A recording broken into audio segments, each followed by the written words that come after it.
में आज सुनेंगे सावन सोमवार की पावन व्रत कथा। एक साहूकार था जो कि भगवान शिव का अनन्य भक्त था। उसके पास धन धान्य किसी भी चीज की कमी नहीं थी, लेकिन उसकी कोई संतान नहीं थी और वह इसी कामना को लेकर रोज भगवान शिव के मंदिर जाकर दीपक जलाता था। उसके इस भक्ति भाव को देखकर एक दिन माता पार्वती ने भगवान शिव से कहा, हे प्रभु, यह साहूकार आपका अनन्य भक्त है। इसको किसी बात का कष्ट है तो उसे आपको दूर करना चाहिए। शिव जी बोले, हे पार्वती, इस साहूकार के कोई पुत्र नहीं है, यह इसी दुख से दुखी रहता है। माता पार्वती ने कहा, हे ईश्वर, कृपा करके इसे पुत्र का वरदान दे दीजिए। तब भोलेनाथ ने कहा, हे पार्वती, साहूकार के भाग्य में पुत्र का योग नहीं है। ऐसे में अगर इसे पुत्र प्राप्ति का वरदान मिल भी गया तो वह केवल 12 वर्ष की आयु तक ही जीवित रहेगा। यह सुनने के बाद भी माता पार्वती ने कहा, हे प्रभु, आपको इस साहूकार को पुत्र वरदान देना ही होगा, नहीं तो आपके भक्त आपकी पूजा सेवा क्यों करेंगे। माता पार्वती के बार बार कहने पर भोलेनाथ ने साहूकार को पुत्र का वरदान दे दिया, लेकिन यह भी कहा कि वो केवल 12 वर्ष तक जीवित रहेगा। साहूकार यह सारी बातें सुन रहा था, इसलिए यह सुनकर उसे ना तो खुशी हुई और ना ही दुख। वो पहले की तरह भोलेनाथ की पूजा अर्चना करता रहा और उधर सेठानी गर्भवती हो गई और 9वें महीने में उसे एक सुंदर बालक की प्राप्ति हुई। परिवार में खूब हर्षो उल्लास मनाया गया, लेकिन साहूकार पहले की तरह ही रहा और उसने बालक की 12 वर्ष की आयु का जिक्र किसी से नहीं किया।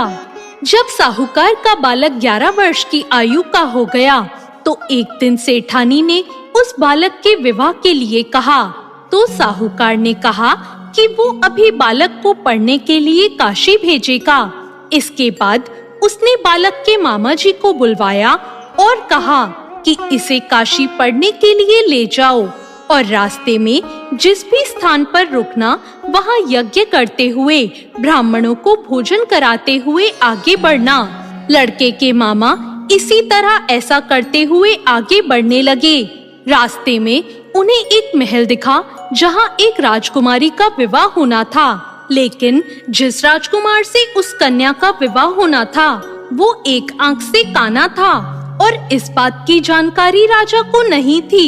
राजकुमार ने इस बात का लाभ उठाकर अपने स्थान पर साहूकार के बेटे को दूल्हा बना दिया, लेकिन साहूकार का बेटा ईमानदार था। उसने अवसर का लाभ तो उठाया, लेकिन राजकुमारी के दुपट्टे पर लिख दिया कि तुम मुझसे शादी कर चुकी हो और जिस राजकुमार के साथ तुम्हें भेजा जाएगा वो एक आंख वाला यानी काना है और मैं काशी पढ़ने जा रहा हूँ। जब राजकुमारी ने अपनी चुन्नी पर लिखे शब्दों को पढ़ा तो उसने अपने माता पिता को ये बात बताई। बारात को छोड़कर राजा ने अपनी बेटी को नहीं जाने दिया। उधर साहूकार का लड़का और उसके मामा काशी पहुंच गए और वहां जाकर उन्होंने यज्ञ किया। जब लड़के की उम्र 12 वर्ष की हुई तो एक यज्ञ किया गया। लड़के ने अपने मामा से कहा कि मेरी तबीयत ठीक नहीं है। मामा ने कहा, तुम अंदर जाओ और सो जाओ। और फिर वहां कुछ पलों में ही उस बच्चे की जान निकल गई। मृत भांजे को देखकर उसके मामा अंदर आए और उन्होंने अपने मृत भांजे को देखा और विलाप करने लगे। संयोग से उस समय शिव जी और पार्वती जी वहां से जा रहे थे। पार्वती जी ने भगवान से कहा, प्राणनाथ, मैं इसकी पुकार को सहन नहीं कर सकती, आप इस व्यक्ति की पीड़ा को दूर करिए। जब शिव जी उस मरे हुए लड़के के पास पहुँचे तो उन्होंने कहा, यह उसी साहूकार का बेटा है जिसे मैंने 12 साल की उम्र का वरदान दिया था। अब इसकी उम्र खत्म हो गई है। लेकिन माता पार्वती ने कहा, हे महादेव, कृपा करके इस बच्चे को और उम्र दें, नहीं तो इसके माता पिता भी मर जाएंगे। माता पार्वती के अनुरोध पर भगवान शिव ने लड़के को जीवित रहने का वरदान दे दिया। शिव जी की कृपा से वो बालक जीवित हो गया। शिक्षा समाप्त करके जब वो लड़का अपने मामा के साथ अपनी नगर लौट रहा था, तो दोनों चलते हुए उसी नगर में पहुँचे जहाँ उसका विवाह राजकुमारी के साथ हुआ था।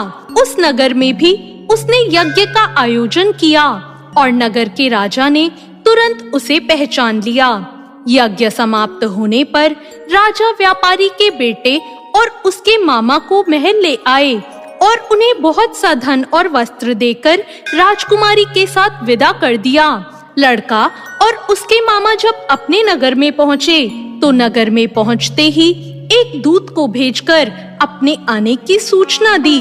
बेटे के जीवित वापस लौटने पर सूचना पाकर व्यापारी बहुत प्रसन्न हुआ। व्यापारी और उसकी पत्नी ने स्वयं को एक कमरे में बंद कर रखा था।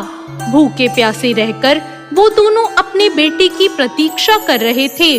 उन्होंने प्रतिज्ञा कर रखी थी कि यदि उन्हें अपने बेटे की मृत्यु का समाचार मिला तो वो दोनों भी अपने प्राण त्याग देंगे।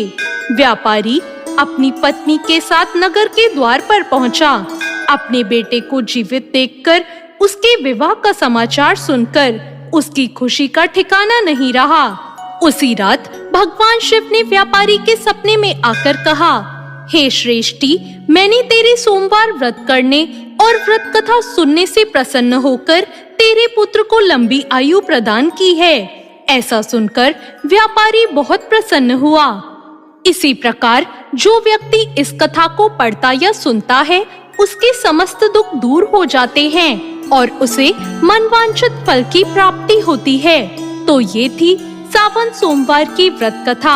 आपको ये कथा कैसी लगी कमेंट करके जरूर बताएं और साथ ही मेरे चैनल भक्ति ज्ञान को सब्सक्राइब करना ना भूलें।